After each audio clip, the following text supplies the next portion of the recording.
Hi friends, welcome to my channel. అయితే మనం వరలక్ష్మి అమ్మవారికి పూజ చేసిన తర్వాత కలశాన్ని అసలు ఎప్పుడు కదుపుకోవాలి, కలశంలో పెట్టినటువంటి వస్తువులు కొబ్బరికాయ కావచ్చు, ఆ నీరు కావచ్చు, ఆ బియ్యాన్ని కావచ్చు, ఏం చెయ్యాలి, అమ్మవారికి పెట్టినటువంటి శారీ కానీ బ్లౌజ్ కానీ అమ్మవారికి పెట్టిన గాజులు కానీ ఇవన్నీ కూడా మనం ఏం చెయ్యాలి అనేది మనం ఈ వీడియోలో వివరంగా తెలుసుకుందాము. చాలామందికి పూజ చేసిన తర్వాత ఆ వస్తువులు ఏం చేయాలి అనేది అసలు అర్థం కాదు. అయితే చాలామందికి ఎన్నో డౌట్స్ ఉంటాయి ఈ కలశం అలాగే కలశం మీద పెట్టినటువంటి కొబ్బరికాయ మీద కూడా. కాబట్టి మనం వరలక్ష్మి అమ్మవారికి పూజ చేసిన తర్వాత అమ్మవారికి చీర, బ్లౌజ్, అలాగే మనం తోరం, అలాగే తాంబూలం ఇవన్నీ కూడా పెడతాం కదా. వీటన్నిటిని ఏం చేయాలనేది మనం ఈ వీడియోలో వివరంగా తెలుసుకుందాము. అయితే మన ఛానల్ని ఇంకా సబ్స్క్రైబ్ చేసుకోలేదంటే వెంటనే సబ్స్క్రైబ్ చేసుకోండి. ఇలాంటి మరిన్ని వీడియోస్ కోసం వెంటనే సబ్స్క్రైబ్ చేసుకోండి. వరలక్ష్మి అమ్మవారికి మనం శుక్రవారం రోజున ఎంతో ఘనంగా పూజ చేసి ఉంటాము. ఎన్నో రకాల నైవేద్యాలను పెట్టి ఉంటాము. మరి దీప ధూపాలతోటి అమ్మవారిని మనం ఘనంగా పూజించుకొని భక్తి శ్రద్ధలతోటి పూజించి ఉంటాము. అయితే అదే రోజున కలశాన్ని కదపకూడదు. శుక్రవారం రోజునే అమ్మవారిని మనం సాగనంపడం అనేది అస్సలు చేయకూడదండి. అయితే శనివారం రోజు ఉదయాన్నే మనం కలశాన్ని కదుపుకోవాలి. శుక్రవారం రోజు గనక మనం కలశాన్ని గనక కదిపినట్లయితే మనకి మహాపాపం అన్నమాట. మనకి మహాపాపం అవుతుంది. కాబట్టి శుక్రవారం రోజు ఎవ్వరూ కూడా దయచేసి అమ్మవారిని కదిలించకూడదు. శనివారం రోజు మాత్రమే కదిలించాలి. ఇక కలశాన్ని మనం ఏ విధంగా కదిలించాలి అంటే, ముందుగా మనం గణపతికి పూజ చేస్తుంటాం కదా, గణపతిని తీసుకుని ముందుగా మనం గణపతిని కదిలించాలి. 3 సార్లు గణపతిని మనం కదిలించి పక్కన పెట్టుకోవాలి. మనం కలశాన్ని కదిలించడానికంటే ముందుగా అమ్మవారికి మరొక్కసారి మనం పూజ చేసుకోవాలి. వరలక్ష్మి వ్రతం అయిన తర్వాత మరుసటి రోజు అమ్మవారికి పూజ చేసి దద్దోజనాన్ని నైవేద్యంగా పెట్టుకోవాలి. దీపారాధన కొండెక్కేంత వరకు కూడా ఎవ్వరూ కూడా కలశాన్ని ఎట్టి పరిస్థితుల్లో కూడా కదపకూడదు. కేవలం దీపారాధన కొండెక్కిన తర్వాతే మనం కలశాన్ని కదుపుకోవాలి.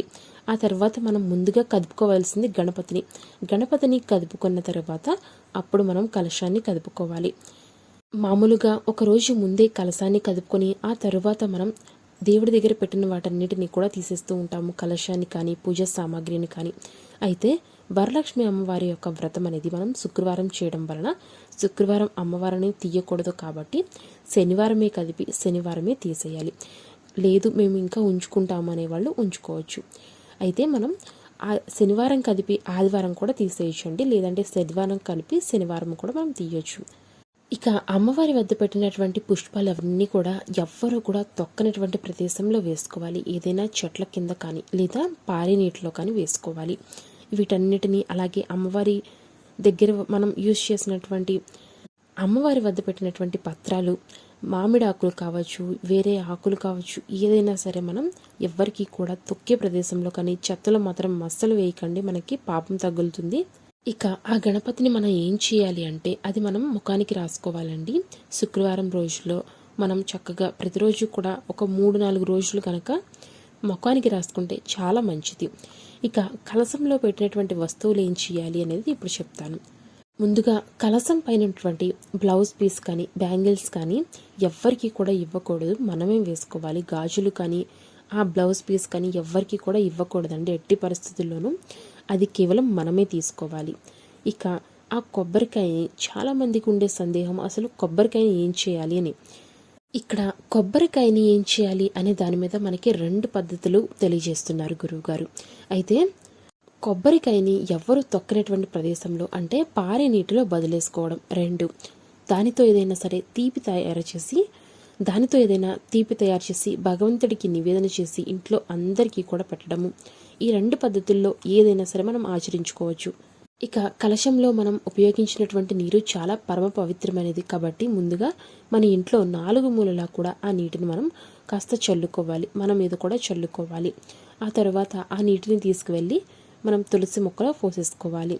ఇక కలశం కింద పెట్టినటువంటి బియ్యాన్ని ఏం చేయాలి అంటే దానితో మనం పరమాన్నము లేదా వేరే ఇతర ఆ బియ్యంతో మనం పరమాన్నము లేదా శుక్రవారం పూట్ల అమ్మవారికి ఏదైనా సరే నైవేద్యాన్ని తయారు చేసి పెట్టుకోవచ్చు. ఇక ఇవి కాకుండా అమ్మవారి వద్ద మనం చీరో లేదా బ్లౌజ్ పీస్ బ్యాంగిల్స్ పెట్టుంటాం కదా, అలాగే అమ్మవారికి తోరణం, అలాగే అమ్మవారి దగ్గర మనం తాంబూలం పెట్టుంటాము, శనగలు, ఇవన్నీ కూడా మనం ఎవ్వరికి కూడా ఇవ్వకూడదు. ఆ చీర బ్లౌజ్ అనేది మనమే వాడుకోవాలి. కలశాన్ని తీసేసిన రోజునే మనం అమ్మవారి వద్ద పెట్టినటువంటి చీరని ఒక్కసారి కట్టుకుని తీయాలి అన్నమాట. ఇక అమ్మవారి వద్ద పెట్టినటువంటి గాజులు, పళ్ళు, తాంబూలము ఇవన్నీ కూడా మనమే తీసుకోవాలి, మనమే ఉపయోగించుకోవాలి, ఎవరికి కూడా ఇవ్వకూడదు. ఇక అక్కడ పెట్టినటువంటి ప్రసాదం నైవేద్యాలు అందరికీ కూడా పంచిపెట్టండి.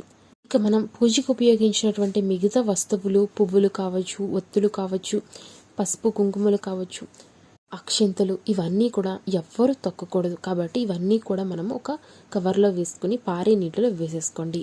ఇక ముఖ్యమైన విషయం ఏంటంటే, మనం అమ్మవారికి ఉపయోగించిన వస్తువులు పారే నీటిలో వేసేయడానికంటే ముందుగా దానిలో ఒక తాంబూలము, ఒక కాయిన్ పెట్టి ఇవ్వాలి. అంటే అమ్మవారికి మనం సమర్పించినట్లుగాను. అలాగే 2 తమలపాకులు పెట్టి దాని మీద 2 అరటిపండ్లు, అలాగే ఒక కాయిన్ వేసి మనం ఆ నదిలో కలిపేసుకుని, మనం నదిలో కానీ కాలంలో కానీ కలిపేసుకునేటువంటి ఆ పువ్వులలో పెట్టేసుకుని అమ్మవారికి ఇచ్చేసేయాలి. వాటితో పాటుగా కాస్త పసుపు కుంకుమ వదిలేసి వస్తే చాలా మంచిది. ఇక మనం ఇవన్నీ కూడా కదిపేసాం, కలశం తీసేసాము, అలాగే మనం పూజ చేసినటువంటి వినాయకుడిని తీసేసాము, అన్నీ తీసేసాము. మనం పూజలో ఉపయోగించినటువంటి అమ్మవారి యొక్క పటం ఉంటుంది, ఆ పటాన్ని కూడా మనం తీసేసి మనం పూజా మందిరంలో పెట్టేసుకోవచ్చు. ఇక అమ్మవారి పూజలో ఉపయోగించినటువంటి కాయిన్స్ని మనం చక్కగా బీరువాలో పెట్టేసుకోవాలండి. మనం వాటిని ఉపయోగించుకోవచ్చు. అమ్మవారి వద్ద పెట్టినటువంటి ధనం కావచ్చు, లేదా బంగారం కావచ్చు, అన్నీ కూడా మనం చక్కగా వాడుకోవచ్చు. చాలామంది అమ్మవారికి పెట్టినటువంటి ఆ శనగలని పారేస్తూ ఉంటారు. అలా అస్సలు చేయకూడదండి. అదంతా కూడా అమ్మవారి నైవేద్యము, మనం ఎవరికి కూడా ఇవ్వకూడదు. ఆ శనగలు అనేవి మనమే తినాలి, ఇంట్లో కుటుంబ సభ్యులే తీసుకోవాలి. మరి ఏ వారంలో మనం కాలువలో కలపాలి అంటే, అమ్మవారి నుంచి తీసేసినటువంటి పువ్వులను కానీ వీటన్నిటిని కాలువలో ఏ రోజు కలుపుకోవాలి అంటే బుధవారం కానీ లేదా శనివారం కానీ, ఈ 2 రోజులు మాత్రమే కలపాలండి. వేరే రోజుల్లో మనం కలుపుకోకూడదు. కాబట్టి వీడియో అనేది మీకు చాలా హెల్ప్ఫుల్ అయింది అనుకుంటున్నాను. వీడియో హెల్ప్ అయింది అనుకుంటే తప్పకుండా మన ఛానల్ని సబ్స్క్రైబ్ చేసుకోండి. ఇలాంటి యూస్ఫుల్ వీడియోస్ అన్నీ కూడా మీ అందరికీ కూడా రీచ్ అవుతాయి. Thanks for watching. మళ్ళీ మరొక మంచి వీడియోతో మళ్ళీ కలుసుకుందాం.